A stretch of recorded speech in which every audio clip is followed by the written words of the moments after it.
Hello, hello, hello everybody. Hello everyone. Hello world. Hello world talaga, no? Lagi na lang ganon. So, luluto po tayo nito. Ito po ang ating lahok. Ang ampot. Hirap. And this one. Natin. At this one.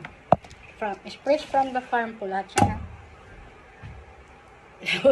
fresh from the farm. And also this one. At syempre, ito hindi kasama sa farm. Galing sa supermarket. Okay? Ganon. So, balatan na natin.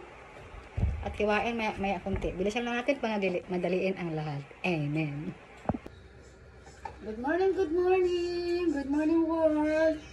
Have a blessed morning today. So, mag-cooking time po ang Ganmaji. My own recipes. So, ito ang gamit natin sa ating recipe. Ayan. Wait lang tayo. Buksan ang fire to the rain at ilagay ang kawali na sunog na. In fairness sa mga kawaling sunog, sa mga masyado lang gamit na mga kasirola, yan ay masarap paglulutuan. Ibig sabihin, marami na silang serbisyong masasarap na food. Kaya hindi natin pwede i-let go sila.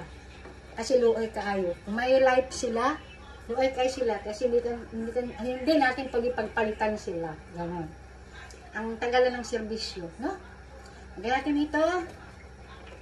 Sa tagalang serbisyo, syempre, pioneer na sila.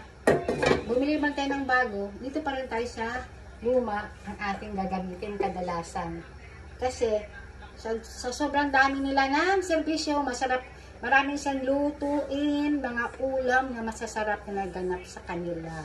So, mahalin natin ang mga lumang kaldero. Ganon. Inaas na natin sa alay. Pinag-save. Ito natin si bawang-bawang. Ayan, bawang-bawang. Humot sa ayo. Aromatic sa ayo. Sobrang aromatic po. Ayan, ito lang ang ating sahod. Experiment sa luto ni Ganmaji. Ito ang ating bagong eksperimento. Lagayan natin ito kasi siya ang gulay na matigas. Ayan. Experimentuhan natin ang ating pagluluto. Nasa atin na lang yan kung paano experimentuhin. Lagay na rin natin ayan, si sitaw. Pinakalas na itong sitaw na galing sa farm ng ating sister. Pinakalas na namin, niluto na namin lahat kasi baka manigas ito. Ganon.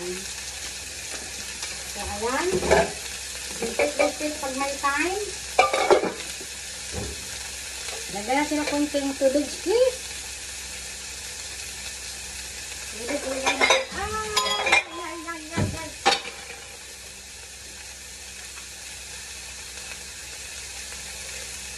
Lagyan na konting water para lumambot naman yung ating gulay. Ayan. Ayan na natin itong ilagay para hindi masyadong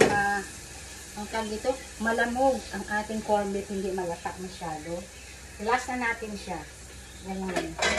Saka ito lagay mamaya. Wait lang tayo konti. Kasi palambutin lang natin sila. Parang crunchy lang, kumakagubkub. Pag kinain natin, kumakagubkub. Ganun ang technique ng mga gulay. Okay. So, wait tayo.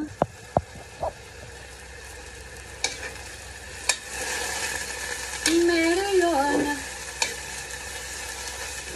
Ayan. Paanahan na natin siya konti.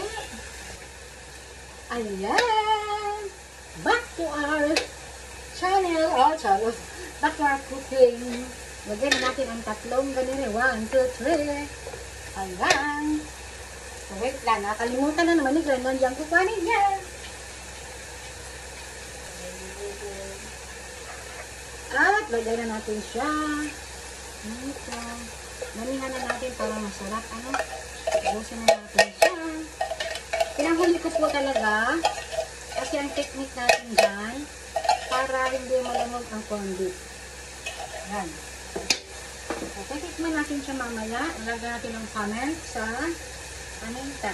Ayan ha, paminta yan. Galingan na natin ang paminta po. Kasi mahilig si Lula.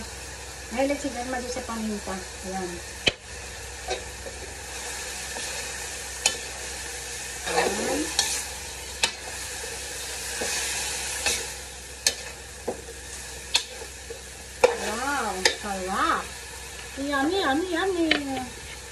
At lagyan natin konti niya rin.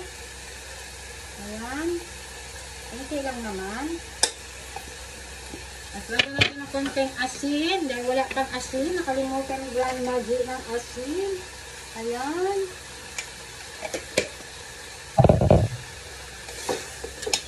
At lang natin mamaya.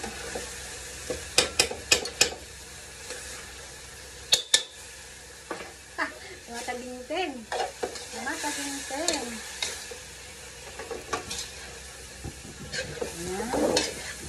Yan na po yan. Yan, ang bagong recipe ni Grand Magic. Tikman natin.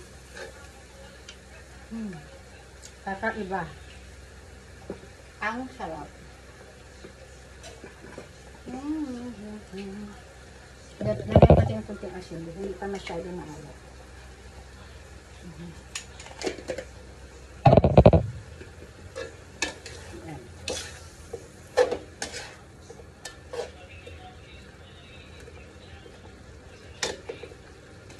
Ayan po ang luto natin. Ayan. Maraming pong salamat sa inyo. Ito si Grand Magic ang inyong lingkod. Pawis na pawis si Grand Magic. Maraming pong salamat sa lahat. At sa pag-like and engage na aking mga videos. Thank you very much for watching. Ito ang inyong lingkod na si Grand Magic. Maraming salamat. God bless world. God bless everyone. Masarap po natin ang ating kapayapaan. Amen. Bye-bye!